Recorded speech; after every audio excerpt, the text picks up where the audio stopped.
It's easy to find your way back, but it's easy to get lost.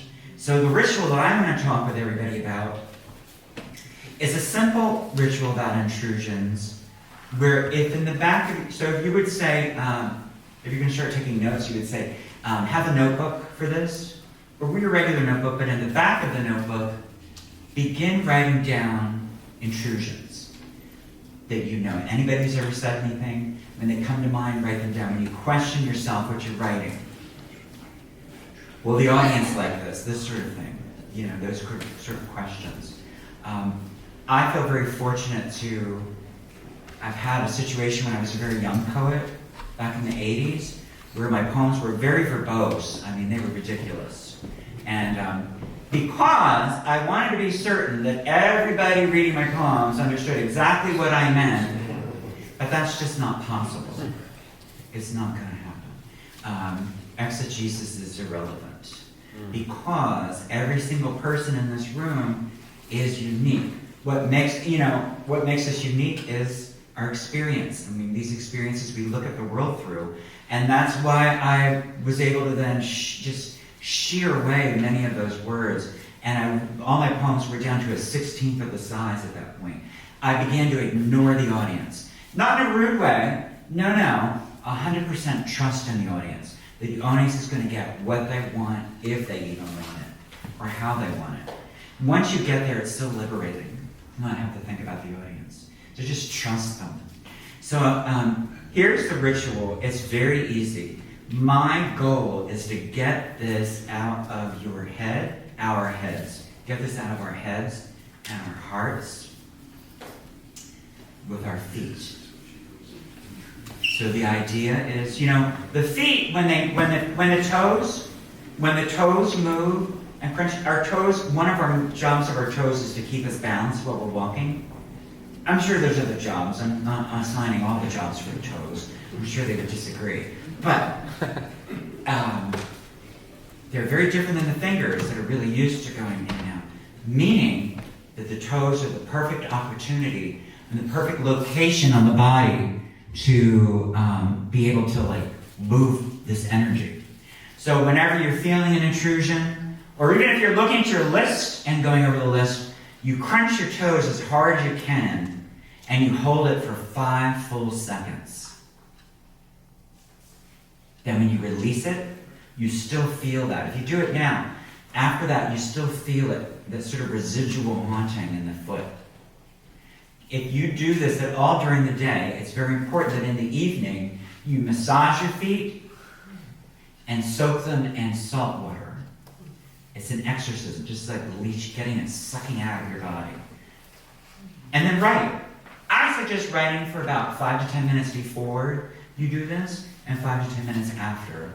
And maybe keep an ongoing series, this place for notes. And then eventually you can take those notes and turn them in. Do you want me to tell you what I do with the handwritten notes? So you've seen how tiny my poems are. And once in a while I'll go to one of these residencies, and there's a novelist there. You usually are more novelists, because the world likes them more. And they're nice, nice young people. But the thing is that during dinner they're always talking about their word count, like how many words. All right, whatever. And the thing is, they see me outside, because all my work, I'm only outside writing, by the way, outside. And they see me writing, and then I have these teeny poems, and they're like, where are your poems? And it's like, no, I get rid of 98% of the words of it. They're kind of freaked out by that. I don't know why. I'm not a word hoarder, I'm not a hoarder at all. But the thing is, what I do is I take the handwritten notes to the computer once I'm finished. Let's just make up a number and say there's 50 pages of handwritten notes. I will then go to the middle, and I'll crease the page, earmark the page, and make a check, an X or a check mark to find the middle of my notes, the handwritten notes. Now, if you don't know how to type, I think I need to start teaching 2 things on Zoom for anybody who needs it. There's people when I'm teaching people in public workshops now who are in their early 20s, That's the generation that was not taught cursive. We now have 2 decades of no cursive. And when I write it on the chalkboard, they can't read it. They think it's hieroglyphs of some kind. They have no idea what it is. So, and the thing is, my opinion about cursive, some people have argued with me, but I think I'm right. Don't we all? And I said, my feeling is that cursive was invented so we can write with the speed of our thoughts. And if you're printing, you cannot do that. You're lifting the pen with every letter. Cursive is a valuable tool, and typing is not being taught either, which is crazy to me. To be able to put your fingers on the keys and let them fly over those keys with your eyes closed is amazing. It's so wonderful to be able to do that. Anyway, if you can type, I want you to do it this way. If you can't type, then just look at your fingers.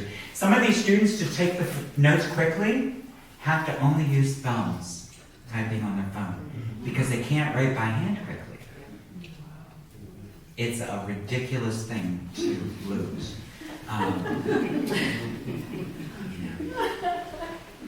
So the thing is, before I begin transferring those handwritten notes, I have my feet flat to ground myself, and then I position my fingers on the keys. I have that Word document open, and I click on it to make sure it's really going to be working, because I've done this when I'm typing, and it turns out I wasn't typing. You're really typing. It's like, oh, fuck. So you want to make sure it's ready to type on, and I shut the screen light off so I can't look. Who cares about typos, And they're an intrusion, worrying about those things. Type as fast as you can for 5 minutes. Then you turn the screen light back on and begin transferring the first half of the handwritten notes.